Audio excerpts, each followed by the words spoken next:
I wonder if my current employer will see these and wonder, who the hell did we hire? But then again, what year is this? What day is this? Maybe I started filming these a year ago. Winnie over here suggests that it's October, but I am a holiday freak. It doesn't even matter. Hey, Universal Coworkers, it's your girl V, teller of tales, and you're tuning into I Hate Work, the podcast where I rant about every wild job I've ever had. From drunk managers, failed drug tests, personal drama, and coworkers who turn into family, I've experienced the most. So call out, grab a cup, because you do not want to miss this piping hot tea, and go down this journey with me. This is where I discovered where writing was the only job meant for me. Let's get into it. Hey guys, it's your girl V, teller of tales, and you're tuning into another episode of I Hate Work. Today's episode, we're going through my second job. This one is not like Sears at all. I actually enjoyed this job, and it's one of my top 3 out of the 30 companies that I have worked for. Yeah, if you're new here, I've worked for 30 different companies, and I'm telling real life stories about all of them. The coworkers, the managers, HR, ranting about just hating 30-minute lunches. It's just so stupid to think that you've been working for 5 hours nonstop for a company and they give you 30 minutes to go use the bathroom, breathe, get some more oxygen, check your phone, and eat. Really, though? Really? Okay, so let's do a little recap on little V at the time. Failed ninth grade because I went to 3 different schools because of moving. Like I said, family dynamics another time. Was doing good in 10th grade. Started failing because I started working and money's better than grades. So there I was ditching school so that I could go work at Sears. No one at Sears questioned why their new 15-year-old employee was at work on a Tuesday. It was not the holiday break. My uncle found out, told me no more. So I quit. He was slipping me money whenever I needed, unbeknownst to his wife. Like I said, family dynamics another time. Cousin, this is my story to tell, okay? Defend your mom another day. So 11th grade rolls around, okay? Yes, I am still at my uncle's house, still at Durango High School. What's up, Trailblazers? And I'm actually doing pretty good. My classmates discover that I can write. So, with all the moving that we've always done, I took to writing. That's how I started writing around after 5th grade, in the summers. And all those kids that I would meet, I would write little adventures about them, me and them going on adventures so that they would be my friends forever. And I still have all those notebooks with all those little stories in it. Only one of my friends had known that I was writing stories and that she was in a few of them. So in 11th grade, there was a creative writing class, and the teacher tasked all the students to write a creative story and on Friday share them. I was the only person who had my story ready, and my story was about 10 pages long. So it's safe to say it was the V show. And after that, all my classmates were like, hey, Veronice, because I wasn't V back then. I wasn't V till I moved to San Diego. They're like, hey, Veronice, can you write my story? And so, yeah, I love to write. So I was writing my class's stories. The teacher found it fun. Other classes started hearing about these crazy stories that I was writing. And so I was not a dork, but I was a popular geek writing people's English papers because that's what I love to do. That was fun for me. So I'm doing great in 11th grade. Then temptation pops up because, the devil can't stand when a Capricorn's up. My mom moves to West Las Vegas. I had been over there a few times because my cousin had a house over there before. And the first time I had ever been on MLK Street, I cried. My older cousin made me walk with her to the corner store, and I grew up in like Summerlin area, over there by Durango. And I mean, the most group of black people I ever been around was just my family. Like, if I'm in a house and it's Thanksgiving and all the family's over, that's the maximum a number of black people I was around. So going over to MLK Street, I was crying. I couldn't. The homeless people at the stores, my kids shit about it all the time because I've taken them to that neighborhood and they were locking the doors and like doing this. And I'm like, he's more safer than anybody. Like, chill out. but, but I was scared. So, anyways, my mom moves there. Me and my cousin jump on the bus to go visit my mom and my siblings. And my sisters take us to Doolittle Community Center. It's right in the heart of the West Side. Oh my goodness. I felt like Julia Stiles in Save the Last Dance. The dancing, the boys' little thuggish, ruggish attitudes, uh, the way the girls dressed, their hairstyles, just the culture. It was a culture shock for me. I wanted to be a part of this. So went to my uncle's, packed up, went and moved in with my mom. I needed the jet life. That's what they called it where she lived, the jets. I don't think it was called the jets, but that's what the neighborhood called it. So I wanted to be black. I know that sounds so stupid, but from where I grew up, I didn't experience such things. So move over there. I'm ready for a new life. Now I'm an NSYNC girl, Avril Lavigne, Newfound Glory's my band, Sum 41. I'm a rocker. I like Skater Boys. Been chasing Skater Boys my whole life. They all love Slipknot and Korn. My favorite Skater Boy, like he loves some Korn, and I would always try to find some Korn stickers to give him. We were back in school, so I mean, I loved B2K. I had lots of B2K posters and stuff, and I thought Master P was the greatest rapper in the world. So that took my black card right away when I was over there trying to rap, make them say, and they were like, no. Like, no. So so here I am over in the Jets. I want to fit in. I want to be just like these girls over here. I start dressing different, trying to talk like them, trying to act like I'm thuggish, ruggish bone when I'm really just wishbone. Like there's a library over there. I just can't wait to hit the library. Like, I was in there all the time. Even my cousin wanted to come for the first time, and she did end up living with us, but that's future season. But I was there. I felt like Kid in Class Act, and if you haven't seen that movie, you have to go see it. I can't even explain it to you. That's how I felt. I was immediately enamored by this group of boys who called themselves the Wood. They were a clique of boys raised by different gangs. I was just so in love with two of them, and sadly both of them have one was killed recently, and the other one, he died of wounds from, well, not from wounds, but later on he died because I think he was shot too. But this is the side of town we are on now, guys. West Side, gangs. I could walk now down MLK and J. I'm not scared of that street or that side of town whatsoever. I'm still super scared to like walk through Compton or the jungles. The Jets is like a soft Compton. I don't care what nobody say. I can walk down the Jets at night. I'm not scared. So, anyways, work. What does all of this have to do with work?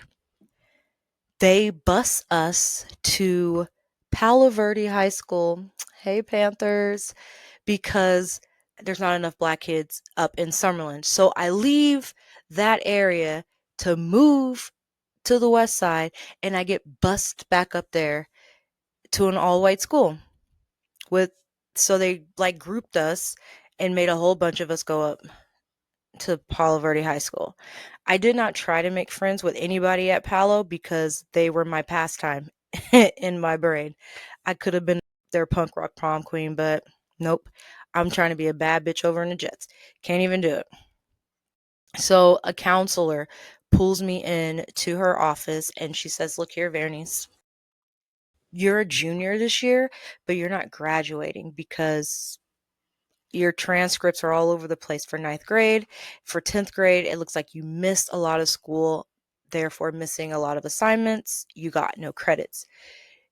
She told me, "You can basically quit school right now. You're not going anywhere. Do some adult ed." I'm a new West Side bad bitch in my brain. So I tell her, "Kill that noise. I don't care." I'm so lame. That's how the wood used to say, "Shut up." They would say, "Kill that noise, bitch." That's how they talk to you. I was trying to be cool, but deep down inside, like, the real Veronice was popping up. Wait a minute. I'm not going to graduate next year. I'm not graduating. So I go home. I tell my auntie, my mom's youngest sister, who's hanging out over at the Jets too. I said, "Auntie, my counselor just told me I'm not graduating." And she said I basically should just quit school, get pregnant, have 28 kids, and live over in the Jets for the rest of my life. She didn't say all of that. She basically said that. So my auntie said, "Hell no, a teacher, like an adult who's supposed to motivate you and get you, you know, motivate you to get far in life, just told you to quit life?" I said she did. So the next day, my aunt drives me to Palo Verde High School, demands to talk to that counselor. It took a minute because she did not want to come out and talk to her.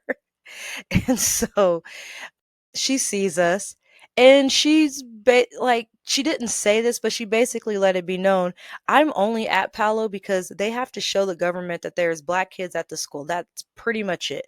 They did not care if any of us prospered in this while we went here. We were just there for the grant money.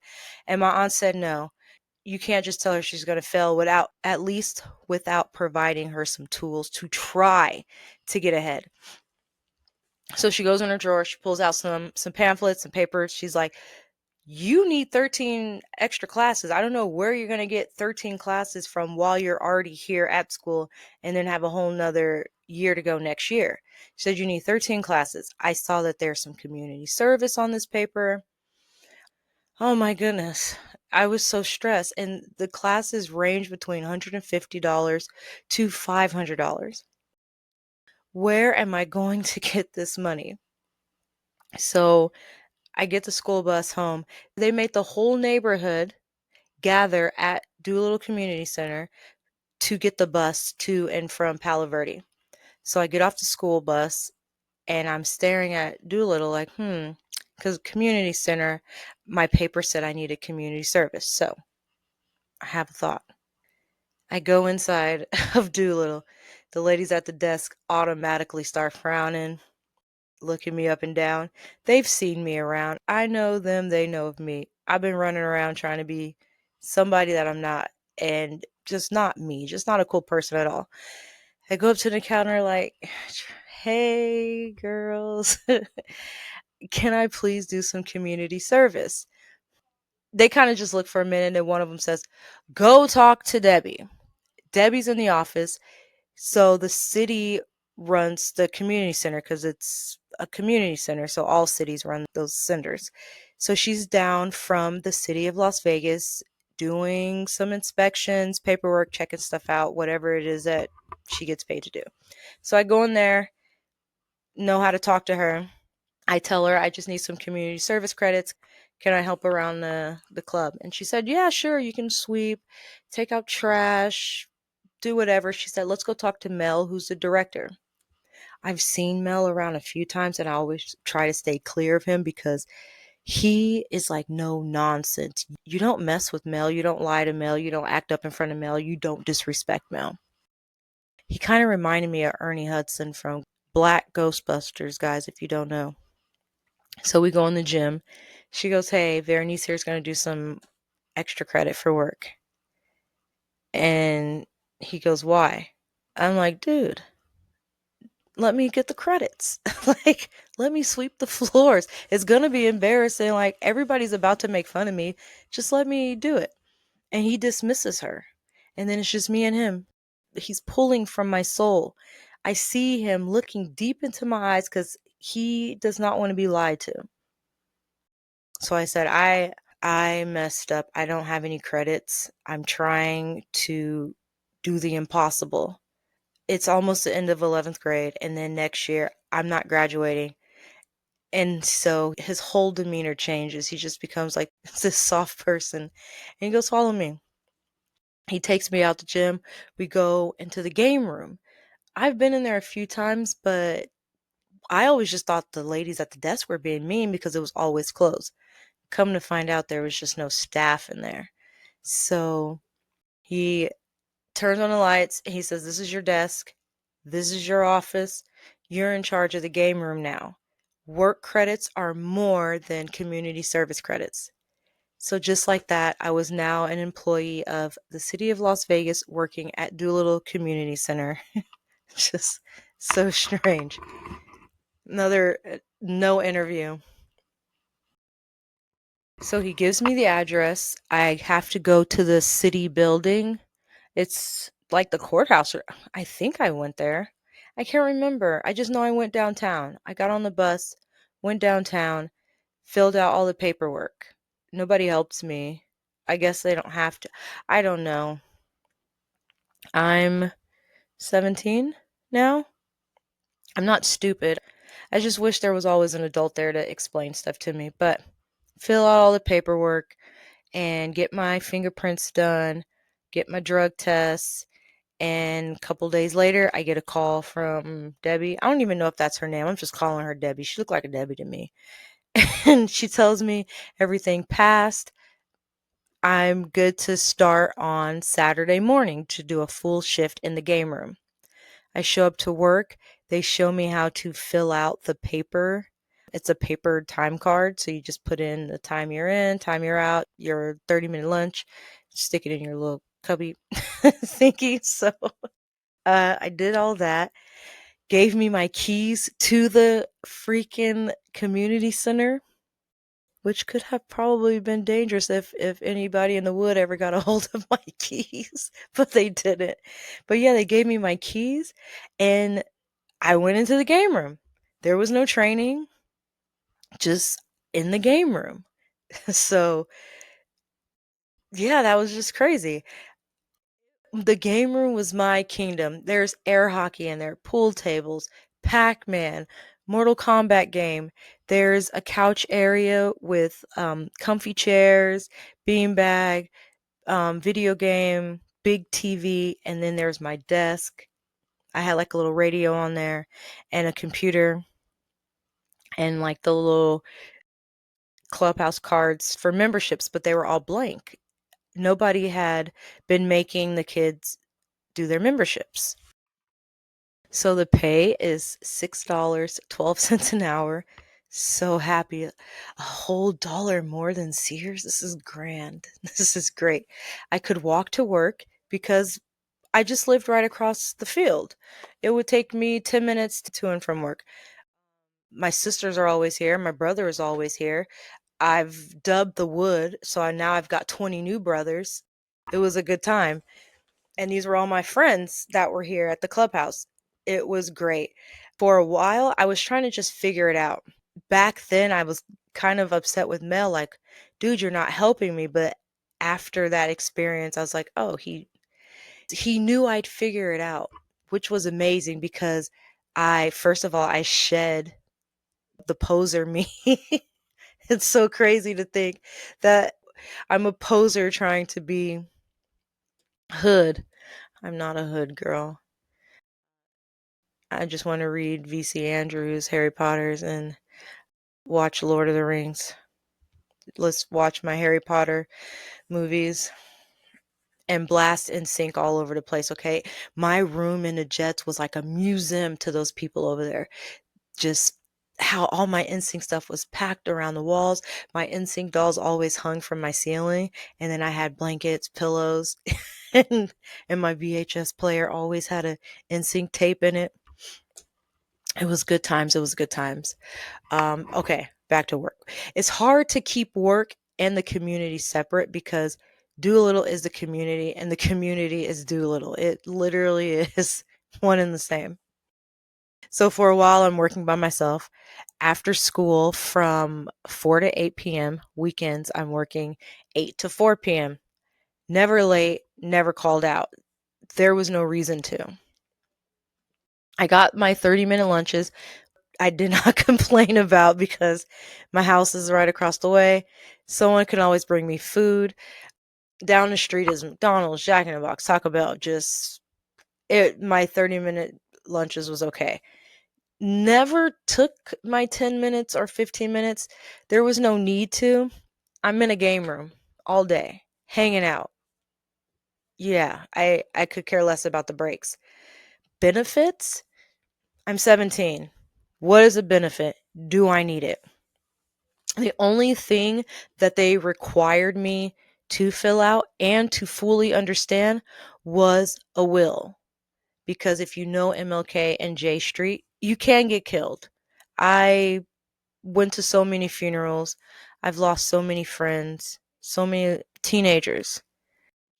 It's so sad, but you can get killed. So I filled it out, made my sister my beneficiary. So I was with it. Like, I understand. I know what can happen over here. It was a few times some of the kids would have a gun, or teenage boys would have guns and try to come in a game room.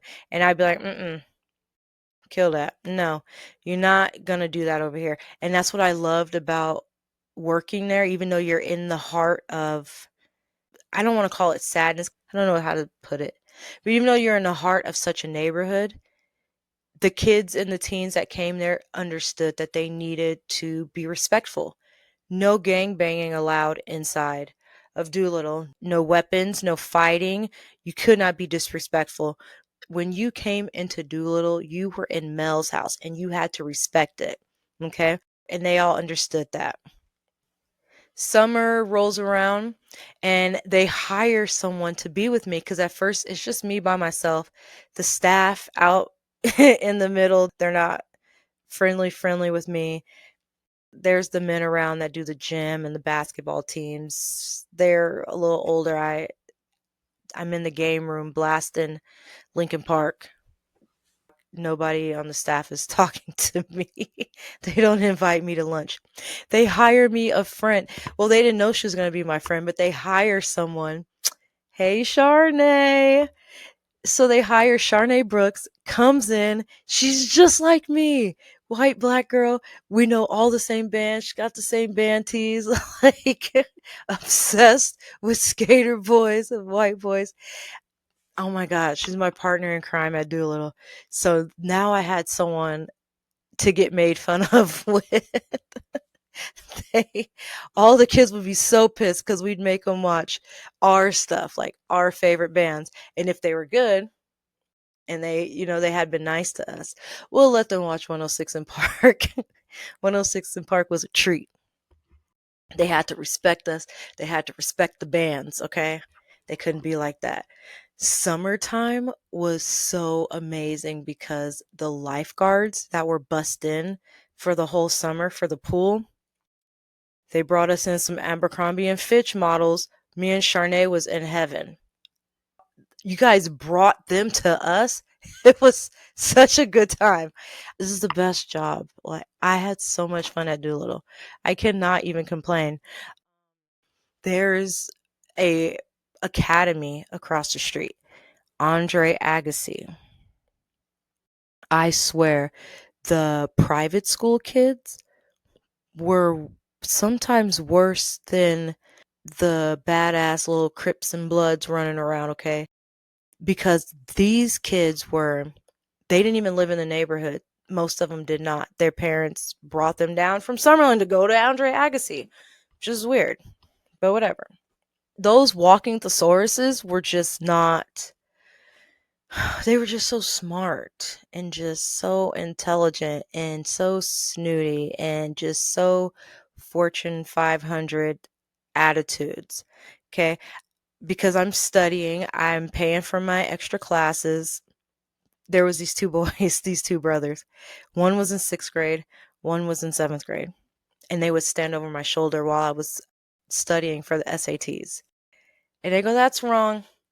That's wrong. That's wrong." And I'm like, I'm gonna pluck you in the head. Like, get away from me. Just like leave me alone. And then I was like, "Come back. Please help me." Those two boys tutored me on the SATs and got me and helped me get a high score. Little shits. They're just Andre Agassi is doing something good. They're doing the right thing. I loved connecting with the kids. I don't even want to cry. I just loved meeting. So it's crazy because on that side of town, I met like a 50-year-old woman who had never even left that area. That's just where she had always been. They think the strip is like Never Never Land. And I'm like, no, you just get on this one bus and it takes you straight to the strip. Like, what do you mean you've never been there? And every summer, my grandparents took me to Disneyland, Universal Studios, SeaWorld. I spent my summers at the beaches at Venice. So I hadn't seen a lot, but I had seen things. I had been outside, and to connect with kids and talk about other stuff, it was just amazing to see that under those hard exteriors that they were putting on, they were just babies, like needing love. At the time, I didn't really know what I was doing, but today I would definitely say like that was my calling. I needed to be there. And I'm not saying I was there for them, because honestly, that whole experience saved me. It really did, because I was just jumping into a rabbit hole, and it took being around my people to see that I could be different and embrace my difference, and they embraced my difference. Because when I was trying to be, I'm not saying that the females over there are hood rats, but that's how I perceived it, and that's how I was trying to act, and that's not who I was. And so once I shed that, people just really opened up to me. Just we started like a homework clubs, reading books together. I had got a lot of them, like a lot of Wood can't even say nothing because they all know NSYNC. They know Britney Spears now. They know my rock music, okay? I taught everybody. So, and I no longer thought Master P was the greatest rapper ever.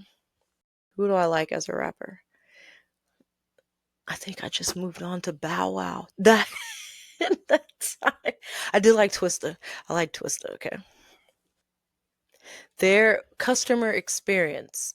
I'm dealing with these kids all day, okay?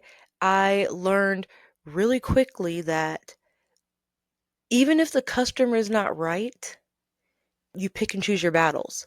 So that's what I was learning at Doolittle. I had to learn to pick and choose my battles, because I started implementing a lot of things, especially in the game room, homework time, quiet time. We would play games, we would do activities. I made all the kids take pictures and get their membership cards, because I thought it was important to have your membership card, keep it in good standing. So I was teaching them some responsibility. If they got in trouble, I revoked their card and they couldn't come into the game room. That's just how it is. If you're in there fighting or gang banging on somebody, they always threaten to kill me or get their uncle to come shoot me in the head. I wish I was joking, but those are the type of things that they would say.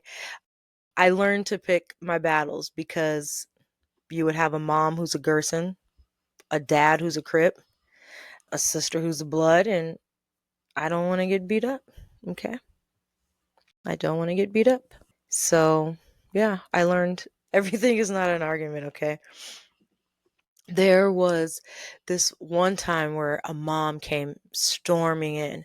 She was yelling at the top of her lungs, and everybody in the community center was watching, and she was yelling at me. She was calling me a pervert, and I was ruining her son's life. So there was a kid who was just super lonely. Nobody liked him. And he probably had a little crappy attitude at school. But when he came to the club, he just acted completely different. He was that woes me kid. He was like 12, and he just like, everybody's so mean to me, Miss Vernice. Everybody just treats me this. And I'd be like, guys, don't treat him like that. So he'd be my little helper. I'd let him help me with the activities, pass out. Did we have snacks there? I don't think we had snacks there. But he helped me with games, and I just let him just be right at my desk and do the membership cards. And he would talk about killing himself. He always talked about that. I'm only 17. I mean, today, if somebody tells you, oh, they want to kill themselves, you're going to go tell the families. But to me, because he was already opening up to me, I said, oh my gosh, you call me whenever you feel like that, and, we'll talk about it, but don't hurt yourself. I didn't know that little buddy was writing me love letters. He had a shoebox full of love letters under his bed. His mom found him. There was no letters in there for me, lady. Okay, I didn't write him nothing. He used to sit next to me when I did my homework or I was working on like a little adventure story. So he started writing. I didn't know. And it's funny because, the little snooty Andre Agassi kids would be like, Miss Vernice, he was telling everyone you were getting married. It's like, I'm trying to go home with Josh, the lifeguard. What are you talking about? So that was really, really bad experience. And I said, oh my gosh, I'm going to get fired. I am going to get fired. Everybody's going to hate me here. My manager, I had a different supervisor from Mel because, he's a director, and I'll call her Vic. Okay. She pulled me aside and she's like, Vernice, don't worry about that. We see you. We've been watching you. We know what you're doing. Okay. And I'm like, thank goodness, because I was so scared. I was going to have a Diddy case before Diddy had a case. Like, what the heck? I didn't do anything. And she goes, you've been doing so good. We want you to help us with the first ever youth council at Doolittle Community Center. Oh, it was such an honor. I made my sister join. I made Charnay join. I made the two little smart boys join.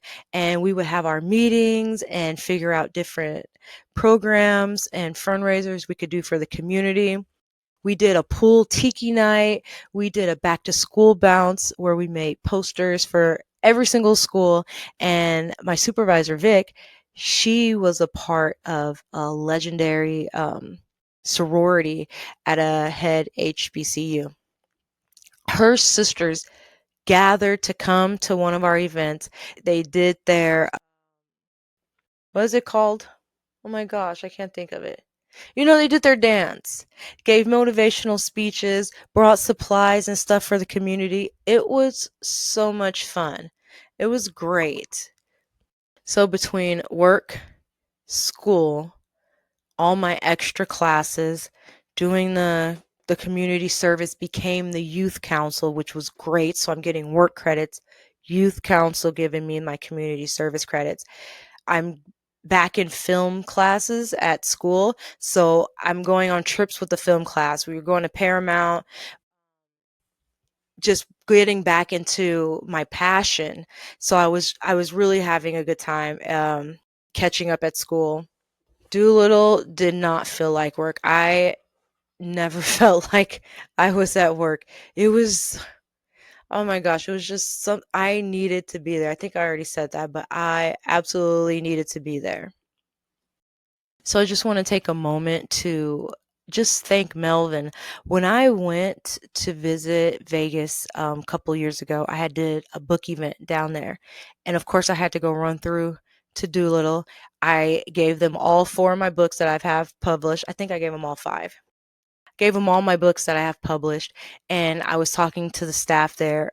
One of them knew my supervisor, Vic, and called her, so I got to talk to her. And then one of the ladies that worked there, me and her had became good friends because her mom had turned out to be my elementary school teacher. So once she found that out, we had became cool. But before, she's like, "Girl, bye, get out of my face." And then her mom came in to visit one day, and she's like, "You're the Veronese?" And I'm like, "Girl, what other Veronese do you know?" Yeah, it's me. So it was pretty cool. But when I went to visit and we were talking, and they told me Mel passed, sadly. And I told them how he saved me at a time where I just felt so lost in this world, not knowing what I'm going to do, where I'm going to go. Mel took me and gave me a job. I'm not going to say he threw me into the deep end to drown. He was watching, waiting with a life raft in case I needed the help. And of course, I'm a Capricorn, so I made it work. But I didn't go into the game room and just do whatever I wanted to do.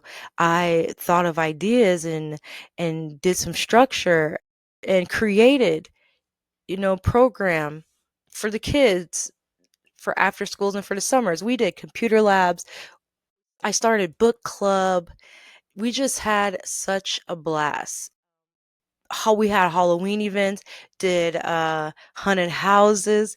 We just had it was just I'm not saying that I created all those things, but I'm just saying with their different backgrounds and different ideas, we made something beautiful there in the 2 years I was there. I don't know. They're still doing great things because when I went, they had a shelf just full of trophies, and that shelf was never there. When I was there was only like 2 trophies, and now there's like 100. So they are thriving. They are still doing it. I love that community. But Mel, he reminds me of that parable. Give a man a fish, you feed him for a day. Teach him to fish, you feed him for a lifetime. And I feel like in that moment, that's what Mel did. I know I said I have like 30 jobs, so that kind of shows that I went off the path 100,000 more times, but I always remember him and how he was as a manager. And I think for a long time, I was always comparing my future managers to him. Like, why don't you care? You're supposed to care because Mel cared. And that was a mistake in the workplace. Not everybody cares. I have some managers that did, but and I myself have always been a manager that cared. My previous coworkers could tell you I will jump in. I'm not going to tell you to go do something that I myself haven't done or can't do, because that's the problem with managers today. They tell you to do something that they have no idea how to do themselves. And I tell them, why are you my manager then if you can't do this? I do. Past me would have never said that. Today, me, I don't care. What did I learn at Doolittle? I learned how to balance work, school, and my life, how to save money. I got a bank account. I learned how to lead. I learned how to manage. I learned how to de escalate situations. Because again, when you have a kid who's went and got his blood daddy and his crip mom, you need to learn how to de-escalate the situation ASAP, okay? Oh my gosh, there was times where I'd be talking to somebody in the club house and I'm not used to having to watch what I say. So I'd say, "Oh, I'm going to go have some sushi and we're going to get some sea legs." It's like the world went silent. "You going to go have some what?" And I'm I'm just gonna go have some seafood, but I said the C word. Have to run. I had to run. Like they don't play. When I have a little dirty kid talking to me and they're eating and they got the stuff coming down and I go, "Here, the words. One starts with a S, one starts with a D. I don't know which one I could say, and I'm not even going to say it. But I would say it then. Run, run for my life. You cannot." And the Gersons, uh, Don't talk about food and cooking around them, because if you say something with the herbs and spices, I had to run. I had to be out of there. Like, my managers, the staff never let anything bad happen to me, but I'd have to run. And they'd be like, "What did you do?" I'm like, "I just said this word." And they'd be like, "Oh, that's so disrespectful." It was such a learning experience. And I know some people's like, if you've never been around people like that and you just say, "Oh, that's ignorant." It's their way of life. And you can't come around here trying to tell them a word is just a word, okay? You can't do it. I had got into my very, very first fight. This is not even work related, but it was there. Not at Doolittle, but down on the side of town. And it was all over a Britney Spears CD. My neighbors, who are family to this day, hey, Matthews, they're still our family. Their cousin, she was like, "Let me borrow that CD." Me and her cool today too. Bringing the story up, she might want to rematch. I don't want to do it. I'm so scary. But yeah, she asked to borrow my Britney Spears CD, and I was so happy. I was like, "Get that Lucky in there, okay? You better learn that Oops, I Did It Again, and then we're gonna talk about it." A couple weeks go by. I say, "Hey, I need Brittany back." And she goes, "Oh, I threw that shit in the trash." Everybody like keeps talking. We're at my mom's place. Everybody's like still talking. And I'm like, "Excuse me, where's my CD?" And she's like, "In the trash." She's a Crip. Her family are real, real Crips, okay? It's real. It's not a game. It's not a joke. And in that moment, I knew I had will, and I was ready to be 6 feet under. Send me 6 feet under from my. If it was in sync, I think I might be dead if it was the in sync CD. But in the back of my head, all I heard was, "It's Brittany, bitch." It's Brittany. And I punched her so hard.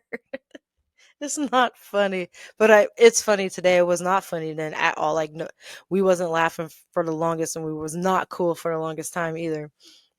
I was ready to die. My mom was gonna have to bury me. That was it. That was all. We in the house were fighting. Everybody's trying to break us up. And she's like, "My mom, I'm gonna go tell my family, like, that's it." And I said, "I know it. Kill me." Everybody laughed for weeks. She was mad because her mom didn't care. Everybody laughed at us. Like, you got into a fight with her over a Britney Spears CD. So no, that was my only real fight over on the west side. Yeah. So anyways, that is the end of me ranting about my second job ever. It was not a disappointment. I can't say nothing bad about Doolittle at all. It was a learning experience, and it literally set me up for success. I graduated, okay? I got all those credits, and I graduated with the class of 2005 from Palo Verde High School. I went off to London with the films class. I was set to go to college. I was a success, okay? Me and Charnay are still friends today. I'm still friends with everybody over there, okay? And just rest in peace to all the ones that we have lost, because we did lose a lot. And still counting. It's so sad. But my second job ever was not a failure. I would say the city of Las Vegas failed Doolittle because they don't give them the funding that they need. I think they just use them as a tax write-off. What a battle. And if I ever make millions of dollars, I am going to go, like, not bulldoze that elementary school, Matt Kelly. I'm wiping Matt Kelly off the block and rebuilding a brand new one, because there is no reason those kids should have to be going to a school where the books are literally missing pages. The walls look like they haven't been scrubbed since the day they were put up. And I know because generations have gone to that school. I know somebody whose grandma's grandma went to that school, and then he went to that school, and his kids are going to that school. I'm gonna come help you, Matt Kelly. I got that neighborhood, okay? When the millions roll in, I got that neighborhood. So That is it for episode 2. I hate work, but I didn't hate this job, and I rambled on a lot about this job. Doolittle Community Center will always have a special, special place in my heart. I just love them. That's my family forever. So let me ask you something, listeners. Have you ever had a job that just changed your entire perspective on life? That it just made you feel that you were actually doing something with your time there. You didn't feel like you were just clocking in and out. You were connecting with people. You were connecting with your coworkers. You actually looked out for one another like family. And that is just, it's a rare thing to find. It's a rare thing. It doesn't always happen. So it was just a super amazing time. So until next time, we're going next to my third job ever. Yeah, bad drug tests. It's I don't know why I'm laughing because it's a really bad time for me. Really bad time. So until next time, take longer lunches, okay? Call out if you need to. Tell that coworker who's always in your business to get the hell out of your face and keep your managers out of your personal life. All right. Till next time.